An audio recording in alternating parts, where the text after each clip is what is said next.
La vidéo que vous vous apprêtez à regarder a été réalisée à l'origine pour le projet vidéo sur les Yakuza d'Alexandre de l'excellente chaîne Satsujin. Sa vidéo, magistrale, est toujours disponible et vous pouvez la regarder soit d'une traite, gros morceau de 2 heures de plaisir, soit par plusieurs parties, leur format de sortie initial. Vous ne trouverez pas plus complet sur l'internet francophone, alors si le sujet vous intéresse, foncez. Et n'hésitez pas à découvrir le reste de sa chaîne, la qualité y est constante, on s'y sent comme chez soi. Cette vidéo vous permettra également de constater que ma barbe est bien un être indépendant qui se fiche bien de la forme que j'essaye tant bien que mal de lui donner. J'ai donc décidé de lui laisser vivre sa vie comme elle l'entend. Enfin, mon festival Cinéma Interdit commence ce soir au Club de l'Étoile à Paris et se termine le dimanche 14. N'hésitez pas à venir passer le week-end avec nous. Vous trouverez tous les liens en description. Je vous lâche enfin la grappe, c'est parti pour cette petite vidéo hors série sur la figure du Yakuza au cinéma. Encore merci à Satsujin.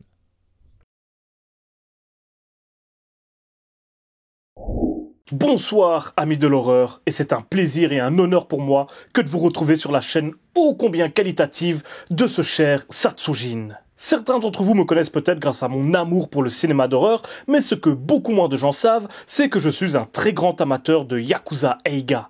Je me suis donc empressé d'accepter l'invitation d'Alexandre pour vous en parler. Merci encore d'ailleurs. Bon, tout d'abord, petit disclaimer. Les films de Yakuza, ça représente un pan très vaste du cinéma japonais, qui s'étend sur de nombreuses décennies et de multiples genres. Je n'ai pas la prétention de vous livrer ici une liste exhaustive de films à voir, ou une analyse complète de ce cinéma si cher à mon cœur. Il faudrait une vidéo de plusieurs heures pour cela. Voyez plutôt mon passage dans cette vidéo comme une introduction au sujet, et bien sûr, je vais mettre en avant mes films de cœur, et les figures que je connais le mieux avant tout. Maintenant que le ton est donné, c'est parti. Je vais vous parler des Yakuza au cinéma.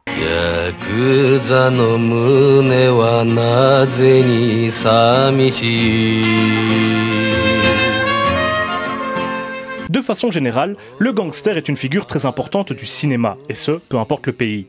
Anti-héros ou antagoniste, figure romantique, tragique ou malfaisante, ces personnages permettent autant de mettre en avant des problématiques sociétales ou politiques des pays dans lesquels ils évoluent, que créer des méchants cruels, provocateurs de scènes d'action aussi violentes qu'explosives, selon les intentions du film. Et chaque pays possède ses propres types de gangsters aux codes cinématographiques différents les uns des autres, bien qu'ils partagent souvent de nombreuses similitudes. Et si le Yakuza est si intéressant, c'est parce qu'il est probablement l'une des figures de hors-la-loi les plus codifiées et influentes du film de gangster. Pour autant, tous les Yakuza du cinéma sont loin d'être identiques. Il existe plusieurs mouvances qui utilisent toutes ces figures cinématographiques chacune à sa façon et qui ont toutes connu un âge d'or lors de périodes bien précises. Par exemple, nous pouvons parler du cinéma muet japonais qui, très tôt, nous a livré de nombreuses histoires mettant en scène des bakuto, précurseurs des Yakuza modernes, et nous les présentait le plus souvent comme des espèces de Robin des Bois, des criminels loyaux et au grand cœur, forcés de vivre comme des hors-la-loi, mais n'aspirant en réalité qu'à la paix, qui usaient de la violence uniquement pour protéger la veuve et l'orphelin. Ces films s'inspiraient parfois de personnages ayant réellement existé, comme le célèbre Kunisada Shuji, qui,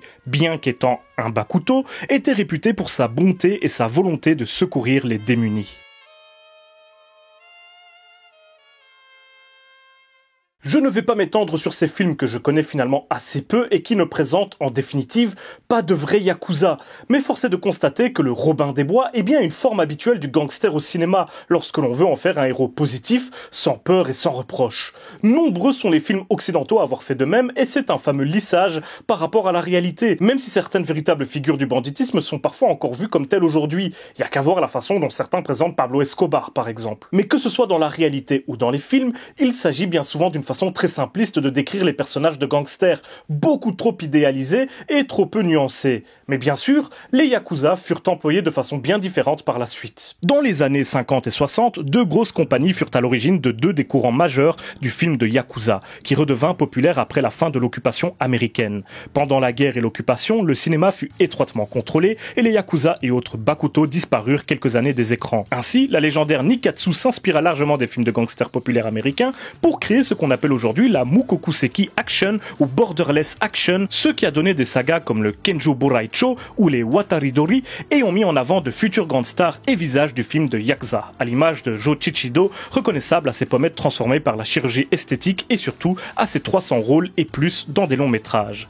Et comment ne pas citer le disparu trop tôt Keiichiro Akagi, véritable égérie de la Nikatsu, décédé à 21 ans après seulement 3 ans d'une carrière qui s'annonçait prospère, dans un accident de voiture que beaucoup ont considérés comme étranges durant des années. Cette bonne odeur de théorie du complot. Bizarrement, on en retrouve toujours quelques-unes quand on fouine du côté de la fiction de Yakuza, ou quand la réalité rattrape la fiction. La deuxième grosse compagnie à avoir provoqué la popularité du film de Yakuza fut bien sûr la Toei et les célèbres Ninkyo Eiga, ou films de chevaliers. Contrairement à leur nom, ces films mettent bien en scène des Yakuza. Mais une nouvelle fois, ceux-ci sont très idéalisés et sont généralement présentés comme des personnages braves et honorables, déchirés entre la voie du Giri et donc de leur devoir et celle du Ninyo, représentant leurs propres sentiments et aspirations. Devoir trouver l'équilibre entre ce qui est juste et ce qu'ils doivent faire est souvent l'un des enjeux majeurs de leurs aventures, qui les mettent moralement à l'épreuve mais au bout desquels ils en ressortent quasiment toujours comme vertueux. Souvent, ces films se déroulent durant les ères Meiji et Taisho, soit globalement fin des années 1800 et début des années 1900, et ils ont contribué à populariser certaines des plus immenses stars du film de Yakuza, comme Koji Tsuruta, symbole de ces chevaliers gangsters, et surtout le gigantesque Ken Takakura, l'un des acteurs japonais les plus récompensés par la critique de l'histoire, et qui aura honoré la Toei de sa présence pour pas moins de 180 films, devenant un véritable pilier du film de Yakuza. On peut aussi citer la légendaire actrice Yunko Fuji, devenue populaire avec la saga des Ibotan Bakuto, et qui sera en plus l'une des pionnières du sous-genre des femmes Yakuza, une autre énorme vague de films qui sera bien maîtrisée par la Toei. D'ailleurs, le père de Yunko Fuji n'était autre que l'un des principaux producteurs de ces Ninkyo Eiga pour la Toei, Koji Shundo, et celui-ci était connu pour être très proche de véritables Yakuza, à tel point qu'il était soupçonné d'en avoir lui-même été un, ce qu'il a toujours nié. Peut-être était-ce là l'une des raisons pour lesquelles il les présentait autant comme des personnages plutôt positifs, en tout cas en ce qui concernait ses héros. Car aussi bien les Ninkyo Eiga de la Toei que les Mukokuseki Action de la Nikatsu mettaient plutôt en scène à l'époque des Yakuza et autres bandits braves et sympathiques en personnages principaux qui affrontaient le plus souvent un pouvoir corrompu ou des gangsters rivaux dénués de toute morale. Ils étaient prêts à donner leur vie pour sauver leur boss, entre autres. On mettait avant tout en avant leur honneur et leur sens du devoir, des valeurs considérées comme très positives et qui parlaient beaucoup aux jeunes hommes des classes sociales basses et moyennes, qui voyaient d'un bon œil ces bandes de Yakuza qui se serraient les coudes et se battaient contre un destin peu envieux et imposé par une société trop rigide, à laquelle eux-mêmes n'avaient pas su échapper. Le fait que ces hors-la-loi étaient prêts à prendre les armes pour défendre leurs valeurs était plus vu comme de l'héroïsme que comme de véritables actes frauduleux, et c'était bien sûr grandement dû au romantisme de ces films. Et pour comprendre la popularité de ces Yakuza romantiques et héroïques, il faut se remettre dans le contexte de l'époque. La défaite japonaise lors de la Seconde Guerre mondiale, puis l'occupation américaine furent vues comme de véritables humiliations par la société japonaise et provoquèrent des périodes durant lesquelles le gouvernement fut fortement critiqué. En ces temps difficiles, les Yakuza aidèrent énormément de citoyens, notamment via le marché noir qui permit à de nombreux Japonais de pouvoir continuer à nourrir leur famille alors que la famine régnait dans le pays. Et ils participèrent également à la reconstruction du pays, main dans la main avec les autorités. Qu'on soit bien clair, pour de très nombreux Japonais, les Yakuza de cette période étaient de véritables héros.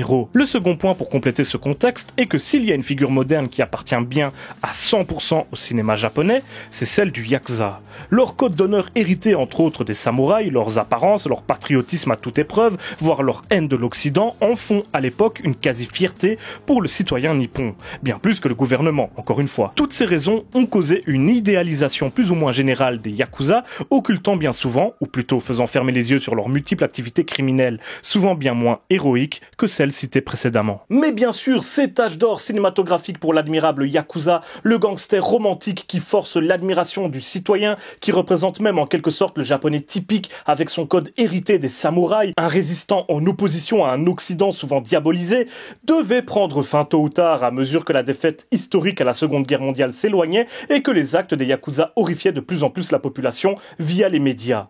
Et cela donnera une nouvelle vague de films qui est, je dois bien vous le confier, probablement ma préférée de toutes, et ce, à cause quasiment d'un seul homme. Kinji Fukasaku.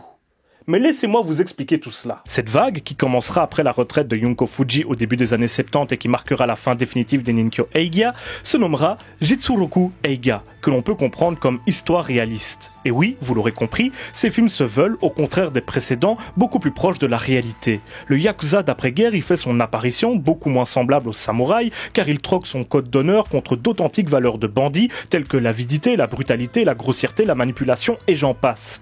Oui, ici, bien souvent, le Yakuza ne cherche que son propre profit et n'hésite pas à trahir son prochain. Les policiers également y prennent pour leur grade, bien souvent corrompus et proches de la pègre. Et on assiste en général à des conflits entre différentes familles, Yakuza contre Yakuza, qui se terminent dans le sang et une violence rarement atteinte par les longs métrages des précédentes vagues.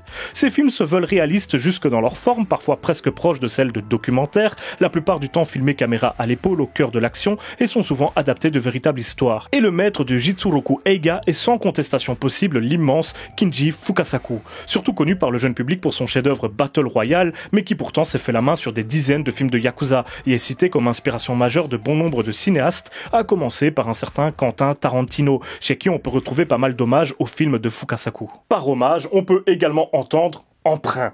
Mais je vais éviter d'être mauvaise langue. Puis, ce n'est pas parce que les Yakuza de Fukasaku ne sont plus idéalisés qu'ils deviennent caricaturés en méchants à l'excès non plus. En général, ces personnages sont des criminels aguerris, violents, brutaux, grossiers, avides et impitoyables, c'est sûr. Mais ce sont aussi souvent des gens peu cultivés, des marginaux, issus d'une dure réalité, qu'elle soit économique ou sociale, des mecs paumés rejetés par la société japonaise, qui n'est pas reconnue pour apprécier ou encourager ceux qui s'éloignent des sentiers battus, qui cherchent un moyen de faire leur beurre le plus rapidement possible. Souvent, ils sont manipulés par des oyabun ou des komicho qui utilisent littéralement le principe du bâton et de la carotte pour contrôler leurs troupes. Le yakuza qui fait bien son travail et obéit correctement aux ordres se verra généreusement récompensé. Celui qui, au contraire, n'en fait qu'à sa tête, sera sévèrement puni, voire même exécuté. Le manque de morale de ces soldats de la rue vient en partie de là. Ils deviennent yakuza à cause de l'appât du gain, dans l'idée de s'enrichir rapidement, eux qui n'ont souvent pas fait d'études et ne disposent pas de qualifications particulières. Enfin soit, les vidéos de Satsujin à ce sujet expliquent les motivations des soldats yakuza bien mieux que je ne saurais le faire en quelques lignes. Ce que j'essaye d'expliquer, c'est que les Jitsuroku Eiga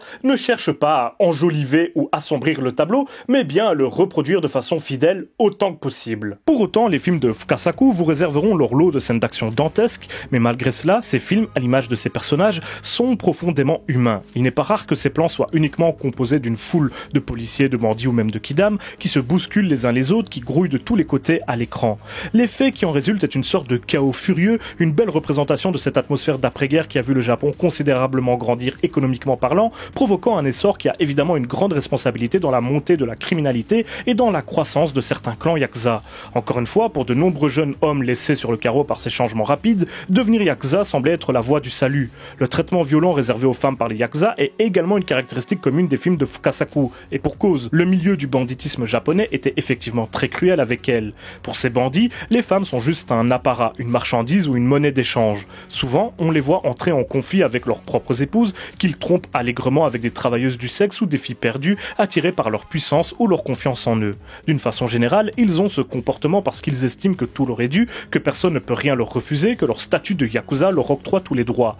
Ils prennent ce qu'ils veulent prendre, agissent comme bon leur semble. Les femmes sont en général les personnages qui en pâtissent le plus dans ce genre de production. L'un des visages les plus connus de cette nouvelle vague plus réaliste est sans conteste le mythique et regretté Bunta Sugawara, qui apparaît dans l'extrême majorité des films de yakuza de Fukasaku, pour notre plus grand plaisir. Mais il serait malheureux que je ne cite pas l'extraordinaire Sonichiba et ses froncements de sourcils aussi légendaires que ses coups de tatane, lui qui a tabassé plus d'un yakuza. Enfin soit, vous l'aurez compris, dans ces films, le yakuza n'est plus du tout romantique, et on assiste plus à des enchaînements d'événements sordides, aux conséquences les plus noires de l'après-guerre et de la reconstruction puis croissance du Japon.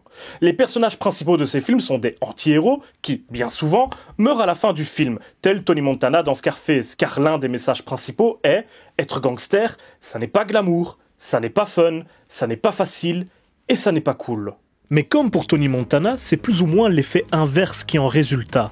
Ces yakuza, violents mais toujours stylés, incarnés par les plus grandes stars du cinéma de l'époque et donc mis en valeur à travers cette violence, n'auront jamais été aussi populaires qu'à cette époque et furent encore plus glorifiés. Leur côté humain, avec les failles que cela sous-entendait, était en fin de compte leur plus grande force. Et beaucoup de spectateurs s'identifièrent à ces hommes puissants, braves, qui se battaient pour leurs idées et pour réussir dans la vie. L'après-guerre était encore dans toutes les têtes également, permettant aux yakuza de continuer d'être respectés et même craints.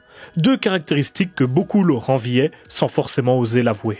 Les années 80 sonnèrent le déclin de plusieurs décennies de cinéma faste pour les yakuza. Leur popularité déclina et ils désertèrent quasiment les écrans, à peine représentés par quelques exceptions ici et là, telles que la série des Kokudo no Onatashi, basée sur de véritables interviews et récits de femmes de yakuza et qui reposait presque entièrement sur les épaules de l'actrice Shima Iwashita. Ces œuvres avaient pour elle d'avoir de véritables personnages féminins qui avaient un impact sur l'histoire et n'étaient plus uniquement victimes des agissements des hommes. Mais à partir de 1990, le film de yakuza revient sur le devant de la scène de façon plutôt plutôt inattendu. Avec l'expansion de lecteurs vidéo dans les foyers japonais, un nouveau marché fut créé, celui du V-cinéma, comme il est appelé au Japon, à savoir le marché vidéo. Et c'est dans ce contexte que le Gokudo apparut. Ce terme représente une nouvelle mouvance du film de Yakuza à faible budget, souvent extrêmement violent et aux images sexuelles explicites, qui passe allègrement d'un genre à l'autre en flirtant avec l'horreur, le fantastique ou encore la science-fiction à de multiples reprises. De nombreux réalisateurs que vous connaissez ont œuvré via le Gokudo, au début de leur carrière ou en sortant d'expériences dans le Pinku Movie. Rokuro Mochizuki, Shinji Aoyama, Kiyoshi Kurosawa ou encore Ryuhei Kitamura nous ont chacun livré quelques perles du genre. Mais bien sûr, le grand maître du Gokudo, vous le connaissez tous. Vous avez certainement son nom sur le bout de la langue. L'un de mes cinéastes préférés, réputé pour sa folie et la violence de ses œuvres. Oui, vous l'avez. Takashi Miike en personne. Difficile de résumer les Yakuza de Miike en quelques mots, tant le bonhomme est productif et adore les films de Yakuza. Comme il le disait lui-même en interview, selon lui, le film de Yakuza n'est pas un genre en tant que tel, et il utilise ses personnages pour distiller toute une palette d'émotions diverses et variées. La peur, la tristesse, le rire, la colère, le choc, etc. Mais si on devait tout de même tirer quelques enseignements de ces films, on peut les détacher en deux catégories distinctes. Les Yakuza réalistes et les Yakuza fantasques. Miike nous a donné les deux. Et si ces Yakuza réalistes semblent dans la lignée des films de Fukasaku, mais avec son propre style forcément, ces Yakuza fantasques, eux, sont parmi les plus excentriques vus au cinéma, et semblent souvent sortir tout droit de manga. Et c'est d'ailleurs parfois le cas, vu que Miike a adapté plusieurs mangas en film live. Mais Miike aime profondément ses héros Yakuza, et ceux-ci sont souvent des personnages positifs qui suivent ce fameux code de l'honneur dans la lignée de celui des samouraïs. Les clichés liés aux Yakuza, à savoir les doigts coupés, le seppuku, les intonations intimidantes, le look parfois excentrique et bling bling, les guerres entre clans, etc. Miike les emploie, les détourne, les amplifie, s'amuse avec, comme le grand amateur de Yakuza Eiga qu'il est. Et cela donne des longs métrages tous différents les uns des autres, rappelant que si deux protagonistes peuvent partager leurs conditions de Yakuza, ça n'en fait pas deux personnages identiques pour autant. Et en cela, Miike respecte énormément ses gangsters et ne les réduit pas à cette condition-là, ce qui les rend beaucoup plus intéressants qu'on ne pourrait le croire aux premiers abords. Le Gokudo existe encore aujourd'hui, même s'il a évolué, vu que le marché vidéo est de plus en plus puissant, surtout si l'on prend en compte les plateformes de la VOD. Et avec le temps, le Gokudo s'est répandu pour même apparaître sur grand écran, ce qui est assez logique vu le succès qu'il a remporté.